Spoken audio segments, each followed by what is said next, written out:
नाशिक जिल्ह्यातील अण्णासाहेब मोरे यांच्या दिंडोरीच्या आश्रमात खंडणीत फरार असलेला आरोपी आणि मोक्यामध्ये आरोपी जो आता पोलीस कस्टडीत आहे तो वाल्मिक कराड आणि विष्णू चाटे हे दोघंही 15 आणि 16 डिसेंबर रोजी दिंडोरीच्या आश्रमात मुक्कामाला होते असं मी स्टेटमेंट केलेलं होतं।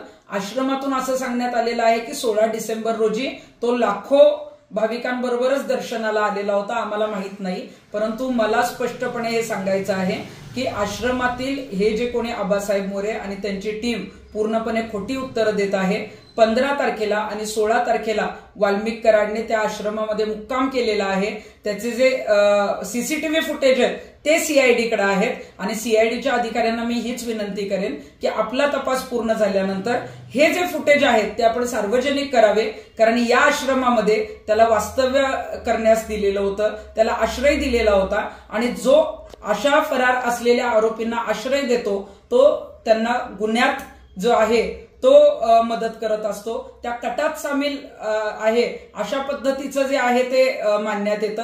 त्यामुळं मोरे कुटुंबीय आणि वाल्मिक कराड त्याची पत्नी यांचे 13 डिसेंबर ते 17 डिसेंबर पर्यंत सीडीआर सुद्धा तपासावेत, त्यांची चौकशी करण्यात यावी आणि आश्रमावर आणि हे जे मोरे आहेत त्यांनी जाणून बुजून त्याला जो आहे तो आश्रय दिलेला होता, त्याला मुक्कामाच ठेवलेलं होतं, याच्या संदर्भामध्ये तातडीनं जे आहे ते पोलीस अधिकाऱ्यांनी कारवाई करणं गरजेचं आहे।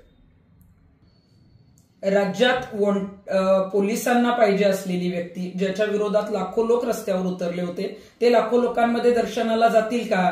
जर ते लोकांना तिथं दर्शनासाठी दिसले असते तर त्यांनीच पोलिसांना ताब्यात दिलं असतं। आणि आश्रमाचे जे काही प्रवक्ते आहेत ते सांगतायत की आम्ही व्हीआयपी ट्रीटमेंट दिली नाही, तर हे पूर्णपणे खोटं आहे।